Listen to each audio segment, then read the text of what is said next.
Hi, everybody. Welcome to English Digest. I'm Tom. Hi, I'm Stephanie. And we're about ready to wrap up the month of March. And we're going to do that in style by talking about the author of the work of literature we just talked about in the last 2 days. And that author's name is Evelyn Waugh. We had to look this up. Of course, when we look at the name without any research, it looks like Evelyn. And when I saw Evelyn Waugh, I thought, oh, a female writer. Yeah, I did too. But no, this is Evelyn, and he's a guy, or at least he was. He died quite young in the 60s there. I think he was only about 63 or so, somewhere in there. Maybe 62, but in any case, he was known for his elegant prose. He wrote really well, so if you want to have or at least you want to enjoy nicely written English, you might consider reading some of his stuff. And he would poke fun at various things or make fun of various things. In this particular book we've been talking about, he was poking fun at the news industry about the fact that reporters are under pressure to get stories back to their editors, and sometimes to satisfy those editors, they just make stuff up. Yeah, nowadays, reporters just sit at their desks, which is kind of disappointing. When I was studying journalism in college, of course you would go out into the field. You know, that's where you talk to real people and found out what was going on. Nowadays, it looks like just people, sit at their desks and read Twitter and then report that way. That is not the right way to find out the truth, guys. Well, we're going to spend this particular program today just talking about this author, Evelyn Waugh, and learn more about this guy. We're going to get started by reading through day 3. Scoop was written by British author Evelyn Waugh, 1903 to 1966, who was known for his elegant prose and his ability to incorporate the people he met and their manner of speaking into his novels. He worked as a correspondent for the Daily Mail and was sent to Abyssinia, now Ethiopia, prior to a possible Italian invasion. However, when Waugh sent back news of the forthcoming attack, the paper ignored it. Waugh drew on this experience when writing Scoop. While Waugh also published a factual account about this episode of his life, he made Scoop a satire. This is a genre of writing that exaggerates certain aspects of its subject matter to make it appear ridiculous in order to criticize it. Waugh said he wanted to use Scoop to expose the way he felt foreign correspondents pretended to be diplomats and heroes rather than reporters. The false interview with the rebel leader is an example of this, as the British journalist is trying to boost his own reputation rather than report facts. It also demonstrates that many journalists are more concerned with getting stories their papers will print than actually seeking out the truth. Waugh's narrative may be ridiculous, but there's a core of truth to his story. Fake news has been prevalent in the internet era, and there are even companies who specialize in generating it.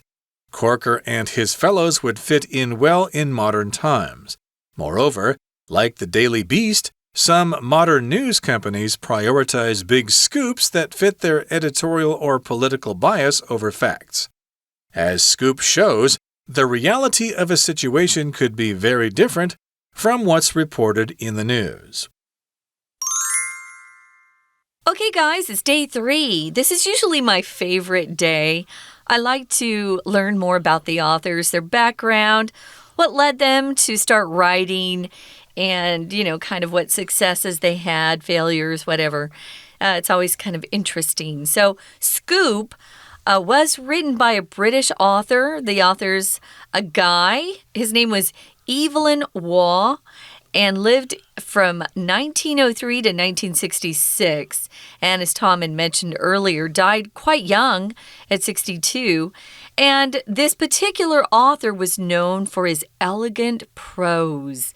So if you're reading some of his writing, you're probably thinking, oh, it flows so smoothly. This is lovely. Not everybody writes like that. But I've had some contact with one of his books, but just a little bit, and that's The Brideshead Revisited. I looked at it briefly after I saw the movie because it was so good. I thought, oh, I wonder if the book's even better, because usually the book is better than the film. The film is only 2 hours usually, and so it can't include everything. Exactly. It's not a fair comparison, but people still make that comparison anyway. Oh, the movie was not as good as the book. That's usually what you hear. But again, Evelyn Waugh wrote this book. And of course, as you said, he was known for his elegant prose, and he could incorporate the people he met and their manner of speaking into his novels. Especially if you're from the UK, they've got many regional accents. And not only that, but of course, people have different ways of looking at things and interpreting situations. So he could meet people and then use their information or their personalities and incorporate those things or weave them into his novels. And when you read his novels, of course, it's kind of like an anthropological study of different people from different places and how they speak and how they think about things. Yeah, it's fascinating to meet people from different places and different types of cultures, and even social levels are different. So I think that's a talent if you're a journalist or a writer to be able to incorporate people's manner of speaking. Depending on where you are, people just have different phrases they use in certain areas of a country that aren't used generally. That's true in America, but it's really true in England. England's not that big, but wow, they have so many accents and different ways of communicating. So he worked as a correspondent, again, a reporter, for the Daily Mail. So this was an actual newspaper when he was writing. And he was sent to a country that has now changed its name to Ethiopia. And this was before a possible Italian invasion. I didn't think the Italians invaded much. They seemed to just stay in their own country and not bother other countries. But here we see that they were thinking about invading. An invasion refers to another country forcefully coming into an area or region with the purpose of overtaking it, taking control. And usually you have to go in with an army of men, an army that is armed or has weapons that they can then tell you what to do and you'll obey because you don't want to die. So he was sent to this country, Abyssinia, which is now Ethiopia, before what looked like an invasion by the Italians. I think Italy did actually invade Ethiopia during World War II, but here Waugh was in this country and said, hey, you guys, there's a possible Italian invasion. But when he sent the news back to his editors about this forthcoming attack or this attack that was soon going to happen, the paper ignored it. We don't care. Oh, it's probably not true. You're just making this up. So, of course, he was kind of probably pretty bitter about that or cynical. Hey, I've got this great news story. I've got this scoop, but you guys are just ignoring it. You're not paying any attention to it. So Waugh drew on this experience when writing Scoop. Oftentimes, when novelists write their novels, they draw on personal experience. To draw on something means that you use this as influence for whatever you're doing. So Waugh, of course, had this happen to him. So he basically kind of put this in the novel in a slightly changed form and using different words and stuff. But basically, it served as the inspiration for this novel. Right. So moving on to the second paragraph, it says, well, Waugh also published a factual account about this episode of his life. He made Scoop a satire. So remember, we've been talking about poking fun at the news industry with this book called The Scoop. It's a satire.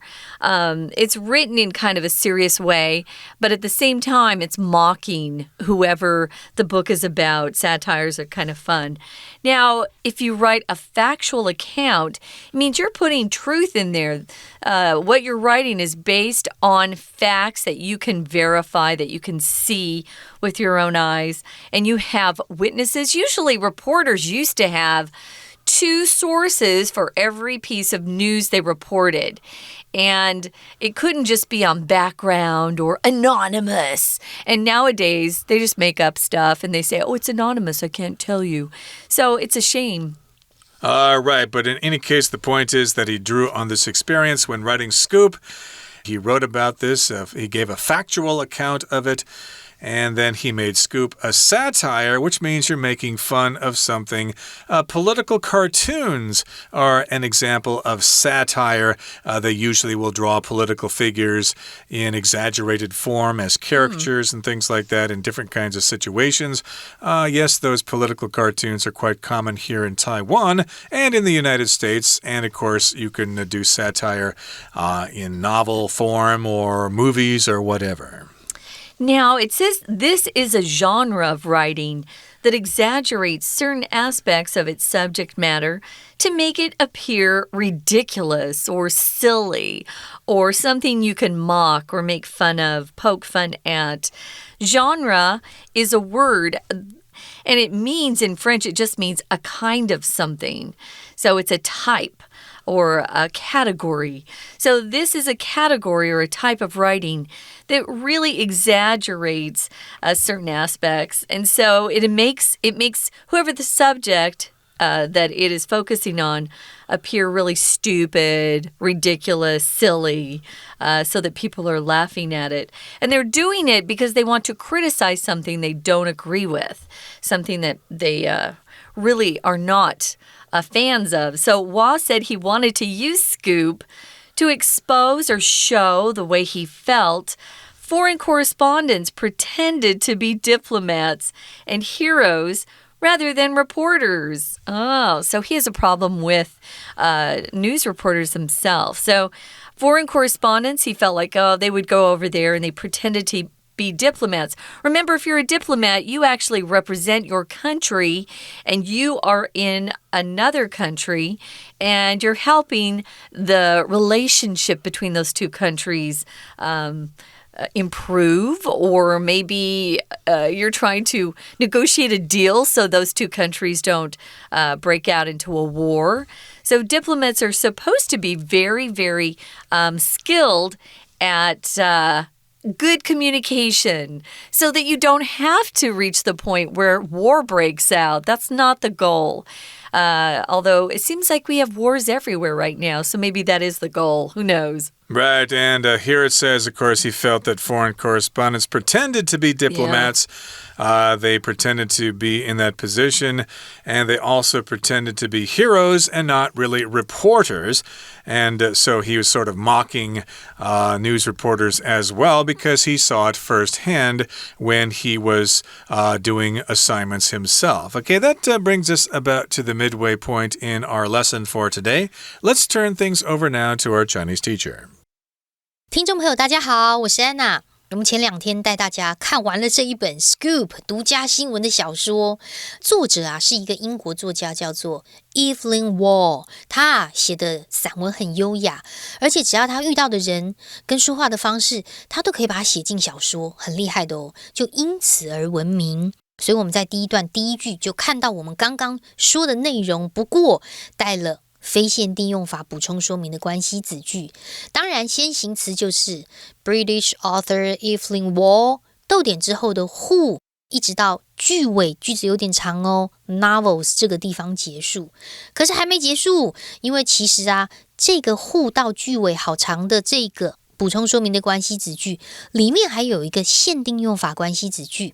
先行词是 the people， 什么呢？ The people 后面的 he一直到 met 这个地方可以左右括号起来，短短的小小的限定用法关系子句，省略的是 who 或者是 that 这两个关代。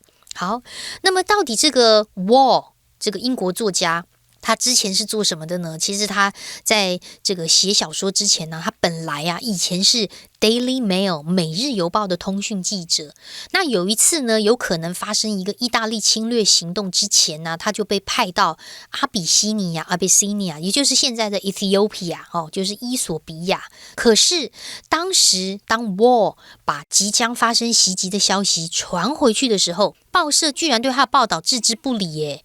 所以在撰写这个小说 Scoop 的时候， Waugh 就借鉴了那一次的经验。虽然Waugh还有出版一篇有关于他那一次经历的真实报道，但是他把 Scoop 写成了一个 Satire， 就是所谓的讽刺的作品。那讽刺作品到底是什么啊？在英文当中，如果出现那种很专业的字，通常都会带了一个逗点 which， 就是补充说明的关系子句啦，或者是干脆直接打句点，直接说明这个 satire 是什么。在第二段第二句，我们看到所谓的 satire 就是 a genre of writing， 它是一种写作的文体，然后带了限定用法关系子句，从 that 一直到 matter 的地方，所以先行词是 a genre of writing， that 一直到句尾，限定它是什么文体呢？它就是一种要进行批评，然后显得那种主题很荒谬可笑的一种这种写作的类型，有夸大的这种功能在。所以 Waugh 呢，他就说他想要用 Scoop 这个小说来揭发他觉得外国通讯记者其实都把自己伪装成 diplomat 外交官或觉得自己是英雄而不是报道者这样子的一个现象。 We're going to take a quick break. Stay tuned. We'll be right back.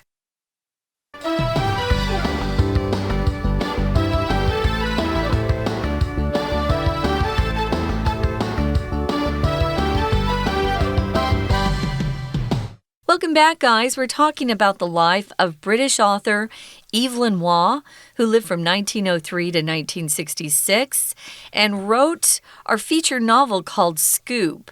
And what he wanted to do was write about what he had seen himself as a war correspondent in foreign countries. And he really didn't dislike the fact that these foreign correspondents pretended to be more important than they really were. And instead of coming back and reporting facts in the news, they would pretend to be diplomats, like they had more power to influence how two countries were reacting to each other. So again, he wrote something that we're describing as satire. And here in the article, in the second paragraph, our author actually defines satire. Satire is a type of writing that exaggerates certain points or aspects of the matter, the subject matter that's being written about. And the point is, or the goal is, to make that subject appear really silly, really ridiculous, because the writer's trying to criticize something they don't agree with. Exactly. So, yes, it makes things appear ridiculous in order to criticize those things. And, of course, he wanted this story Scoop to expose the way he felt about foreign correspondents pretending to be diplomats and heroes instead of doing their job as reporters, as foreign correspondents, etc. Now, the false interview with the rebel leader is an example of this, as the British journalist is trying to boost his own reputation rather than report facts. So, indeed, if you're a reporter in the field, of course, you want to have the big scoop and, increase your reputation, maybe get more money for the job you're doing. So you might actually make things up. But there are various ways for journalists to boost their reputation. And your reputation, of course, is the name you have for yourself. If you have a good reputation, lots of people know about you and they respect you. You can have a good reputation or a bad reputation. Yeah, if you just say reputation without any sort of adjective that describes what kind of reputation you have, we don't know if it's good or bad. So you're going to have to add a word. So he wanted to boost his own visibility, you could say. If you're more well known as a reporter, or a broadcaster, you tend to make more money. So your salary would be better. So this particular person who made up this interview with the rebel leader didn't care that he was just making up things and none of this was factual. He just wanted people to think that he'd gotten the scoop where other reporters had not been able to sit down with the rebel leader. It was all a lie. So it also demonstrates that a lot of journalists are more concerned with getting their stories or getting stories their papers will print than actually seeking out the truth. Yeah, nowadays we don't care if it's true or false. You just want to be the first person that prints something or the first person that has this crazy story online so people will click and read, and then you'll make more money for your company and yourself, probably. Now, moving on to the final paragraph, it says, Waugh's narrative just means his story, may be ridiculous, but there's a core of truth to his story. When you talk about the core of something, you're talking about the very center of something. An apple core is that middle part of an apple that nobody likes to eat. And it's got the seeds, you know. We usually just eat the outer part around that core. But it's the central part of something. It could be the most important part of something. So the core truth just means facts that really are important. Right, we could talk about the Earth's core as well. Yeah. And there's a phrase in English, for example, you might think somebody on the outside looks like they're honest, but they're actually rotten to the core. Ooh, yeah. So you don't want to trust them. But in any case, it does seem like it's satire, that the plot could be ridiculous. But, you know, there's a glimmer of truth. There's a core of truth to the story. Fake news has been prevalent or common in the internet era, and there are even companies who specialize in generating it. Yeah. So yes, indeed, usually news organizations are there to report the news factually. But not anymore, huh? Yeah, nowadays we've got companies who just want to make stuff up to get attention, to sell advertising, and to serve as clickbait, to get people to click on their news stories so their advertisers will be happy. Oh, yeah. It's all about what we call the almighty dollar. Depending on where you are. For us, it's $1 in the U.S. So yeah, fake news is prevalent. It's found throughout our modern society now.